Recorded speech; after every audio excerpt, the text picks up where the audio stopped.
83세 할머니가 매일 아침 정육점에 옵니다. 매번 같은 것만 삽니다. 소고기 10kg. 한 달이 아닙니다. 3년째입니다. 정육점 사장은 처음엔 무시했습니다. 단골이니까요. 그런데 어느 날 이상한 걸 발견했습니다. 할머니 옷에서 김치찌개 냄새가 나지 않았습니다. 고기를 삶는 냄새도 없었습니다. 할머니에게서는 아무 냄새도 나지 않았습니다. 그래서 경찰에 신고했습니다. 혹시 이상한 일에 연루된 건 아닌지. 그런데 경찰이 할머니 집을 조사한 뒤 정육점 사장에게 전화했습니다. 사장님, 직접 오셔서 보셔야 합니다. 전화기를 든 정육점 사장의 손이 떨렸습니다. 정육점 김 사장은 새벽 5시에 눈을 뜹니다. 30년째 같은 시간입니다. 그의 하루는 칼을 가는 것으로 시작됩니다. 손목이 시큰거려도 멈추지 않습니다. 이것이 그의 일이니까요. 여러분의 구독과 좋아요가 이런 의미 있는 이야기를 더 많이 전하는 힘이 됩니다. 감사합니다. 오전 6시 반. 언제나처럼 그 할머니가 왔습니다. 김 사장은 할머니의 발소리를 먼저 듣습니다. 끌리는 소리. 다리가 불편한 게 분명했습니다. 오늘도 같은 거요? 할머니는 고개만 끄덕였습니다. 말이 없는 분이었습니다. 처음엔 과묵한 성격이려니 했습니다. 그런데 점점 이상했습니다. 3년 동안 같은 양의 고기를 매일 누구와 사는지도 모릅니다. 집이 어딘지도 모릅니다. 그저 아침마다 나타나 고기를 사고 사라질 뿐이었습니다. 김 사장의 아내가 물었습니다. 그 할머니 뭐 하는 분이야? 몰라. 물어봤는데 대답을 안 해. 이상하지 않아? 혼자 사는 것 같은데 그 많은 고기를 어디에 써? 아내의 말이 머릿속에 남았습니다. 그날 밤 김 사장은 잠을 이루지 못했습니다. 혹시 범죄에 연루된 건 아닐까? 아니면 무슨 사이비 종교 같은 데서 제물로 쓰는 건 아닐까? 별의별 생각이 다 들었습니다. 다음 날 아침. 할머니가 왔을 때 김 사장은 용기를 냈습니다. 할머니, 혹시 가족이 있으세요? 할머니의 눈동자가 흔들렸습니다. 그리고 아무 말 없이 고개를 저었습니다. 그럼 이 고기는 혼자 드시는 거예요? 할머니는 대답하지 않았습니다. 그냥 돈만 내밀었습니다. 손등에 굵은 핏줄이 보였습니다. 관절이 울퉁불퉁했습니다. 김 사장은 할머니 손을 외면하지 못했습니다. 저 손으로 무슨 일을 하길래? 평생 무슨 일을 해온 걸까? 그런데 이상한 게 있었습니다. 할머니 옷에서 아무 냄새가 나지 않았습니다. 고기를 매일 사가면 조리를 해야 합니다. 삶거나 굽거나 볶거나. 그러면 옷의 냄새가 배기 마련입니다. 그런데 할머니에게선 아무 냄새도 나지 않았습니다. 비누 냄새도, 음식 냄새도. 마치 식사를 하지 않는 사람처럼요. 김 사장은 점점 더 불안해졌습니다. 혹시 그 고기가 이상한데 쓰이는 건 아닐까? 사람에게 해가 되는 일에? 그날 저녁 김 사장은 아내와 오래 이야기했습니다. 신고해야 하나? 그래도 할머니인데. 근데 만약 무슨 일이 생기면? 우리가 알고도 모른 척한 거잖아. 결국 김 사장은 결심했습니다. 다음 날 할머니가 오면 몰래 뒤를 따라가 보기로요. 그리고 만약 이상하면? 그때 신고하기로요. 새벽 6시 반. 할머니가 고기를 사고 나갔습니다. 김 사장은 슬쩍 가게 문을 닫고 뒤를 따랐습니다. 할머니는 천천히 걸었습니다. 다리가 불편해 보였습니다. 그런데도 무거운 비닐봉지를 양손에 들고 걸었습니다. 도와드릴까요? 그 말이 목구멍까지 올라왔지만 삼켰습니다. 지금은 관찰해야 할 때였습니다. 할머니는 큰 길을 피해 골목으로 들어갔습니다. 좁은 골목. 낡은 연립주택들이 늘어선 동네였습니다. 김 사장도 이 동네는 처음이었습니다. 할머니가 이런 데 살았구나. 골목 끝에 허름한 집이 한 채 있었습니다. 대문도 제대로 없는 집이었습니다. 할머니는 그 집으로 들어갔습니다. 김 사장은 담 뒤에 숨어서 지켜봤습니다. 그런데 이상했습니다. 집에서 아무 소리가 나지 않았습니다.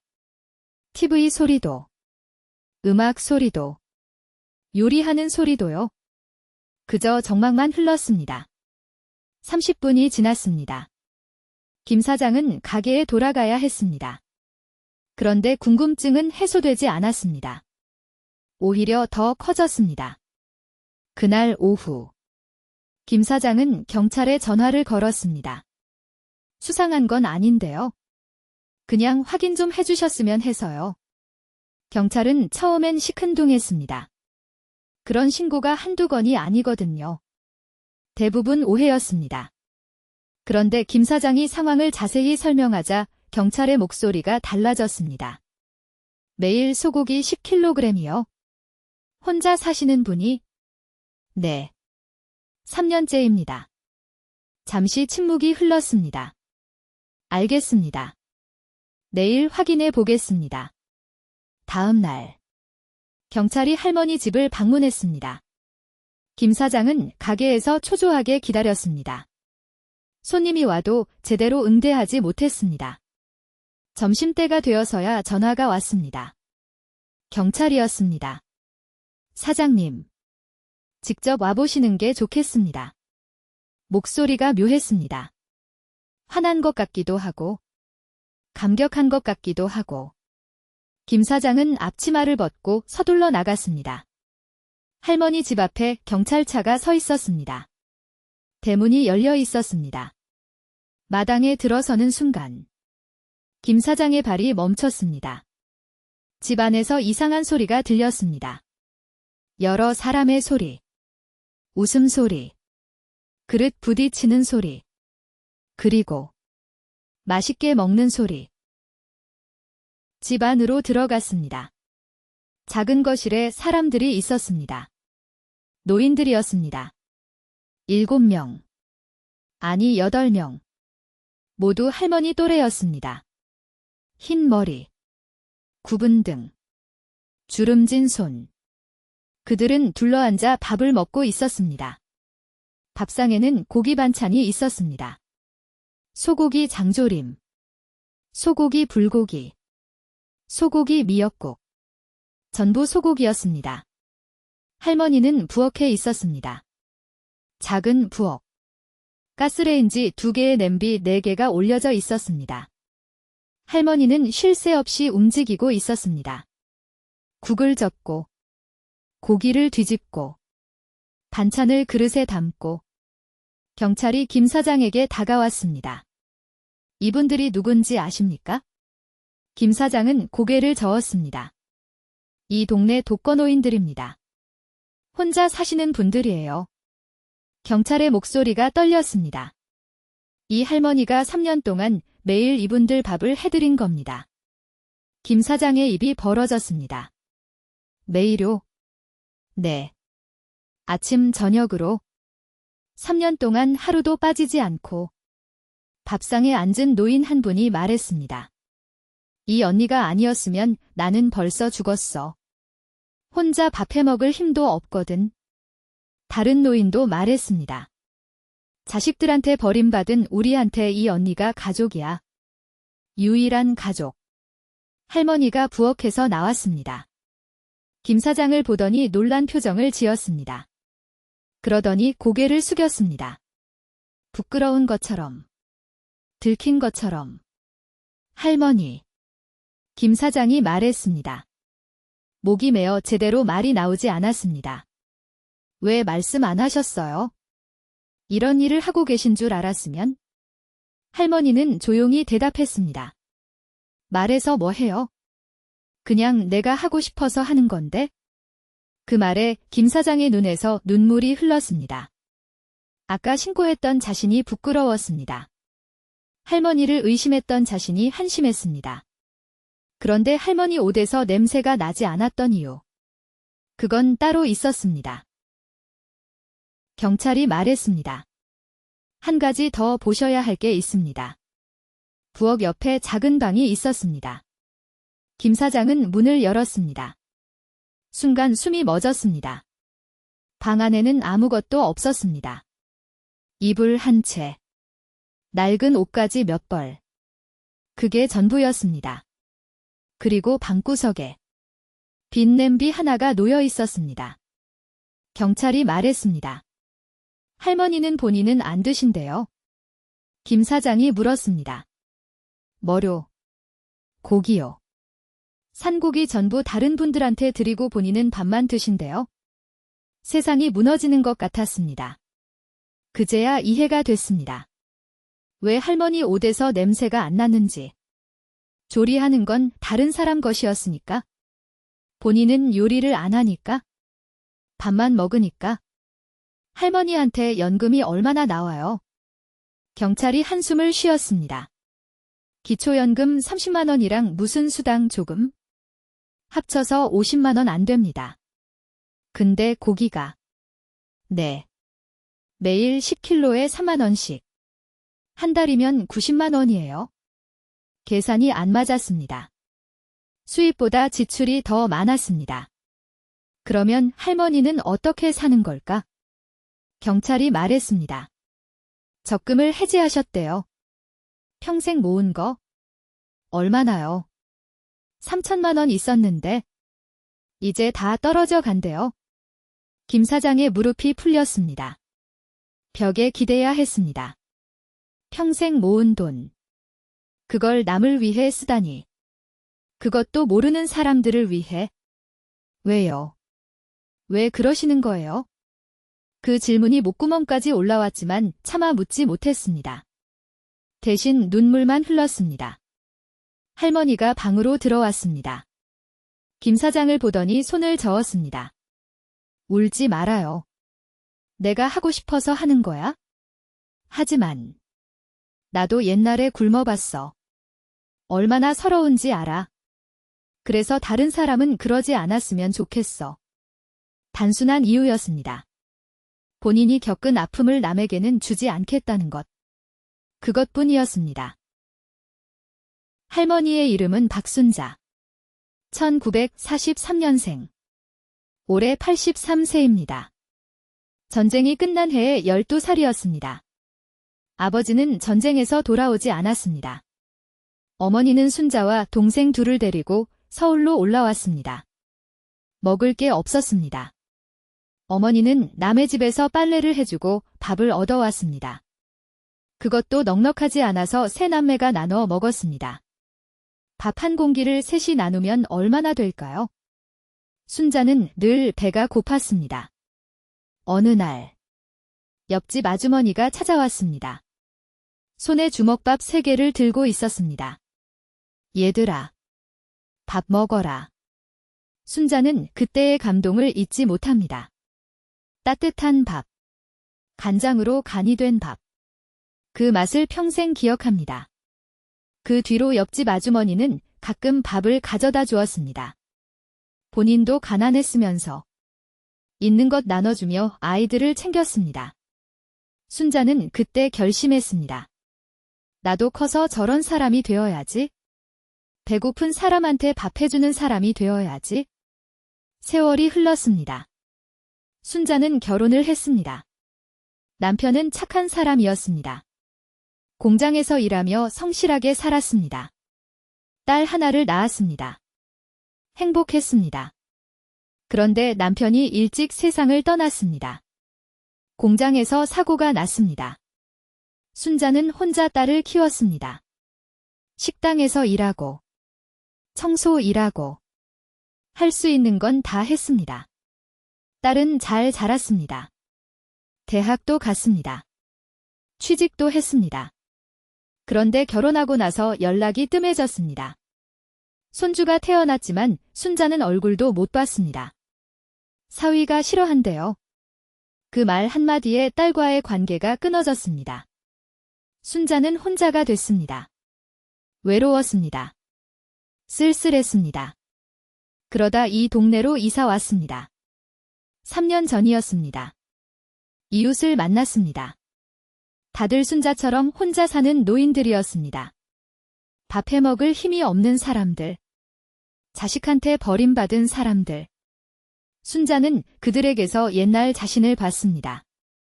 배고프던 시절. 옆집 아주머니가 밥을 가져다 주던 그때. 그래서 시작했습니다. 이웃들에게 밥을 해주기로요. 김 사장은 할머니 앞에 무릎을 꿇었습니다. 마당 바닥에 이마를 대고 절을 했습니다. 죄송합니다. 정말 죄송합니다. 할머니가 당황해서 손을 저었습니다.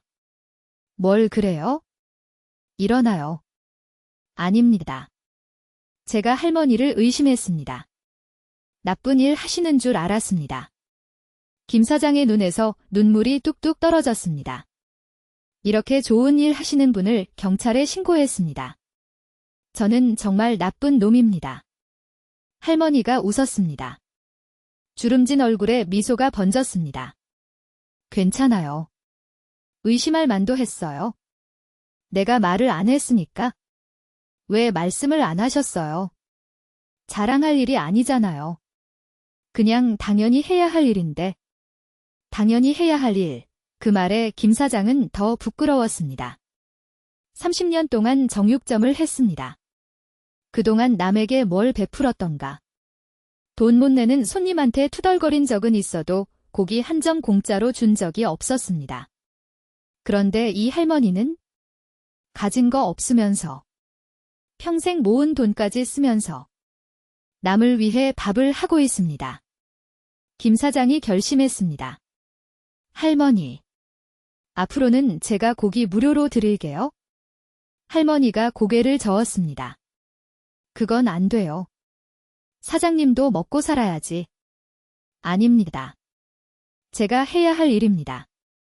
실랑이가 계속됐습니다. 그러자 옆에 있던 경찰이 말했습니다. 사장님, 무료로 안 해도 됩니다. 다른 방법이 있어요. 경찰이 설명했습니다. 이 동네 독거노인들을 위한 급식 지원 사업이 있대요. 신청하면 식재료비가 나옵니다. 할머니가 몰라서 신청을 못한 거래요. 제가 도와드릴게요. 신청서 쓰는 거요. 김 사장이 말했습니다. 할머니가 고맙다는 듯이 고개를 숙였습니다. 경찰이 말했습니다. 사장님. 그리고 하나 더요. 뭔데요? 이 할머니 이야기를 구청에 알렸습니다. 표창장 받으실 거예요. 할머니가 손을 저었습니다. 그런 거 필요 없어요? 아닙니다. 할머니 같은 분이 있다는 걸 세상이 알아야 합니다. 김 사장도 말했습니다. 맞아요. 저도 알릴 겁니다. 우리 가게 오는 손님들한테 다 말할 거예요. 할머니가 쑥스러운 듯 웃었습니다. 그 웃음이 아까 경찰에 신고할 때 봤던 무표정과 달랐습니다. 이분은 원래 이렇게 웃는 분이구나. 다정한 분이구나. 김 사장은 그제야 알았습니다. 일주일 뒤. 아침 6시 반. 할머니가 정육점에 왔습니다. 예전처럼 끌리는 발소리를 내며. 그런데 오늘은 달랐습니다. 가게 앞에 사람들이 줄을 서 있었습니다. 동네 주민들이었습니다. 할머니 이야기를 들은 사람들이 도와주고 싶어서 온 것이었습니다. 할머니, 저희가 반찬 좀 도와드릴게요. 저는 쌀 가져왔어요. 저는 김치요. 할머니의 눈에 눈물이 고였습니다. 김 사장이 말했습니다. 할머니, 이제 혼자 하시지 마세요. 우리가 도울게요. 급식 지원 사업 신청도 됐습니다. 이제 식재료비 걱정은 없습니다.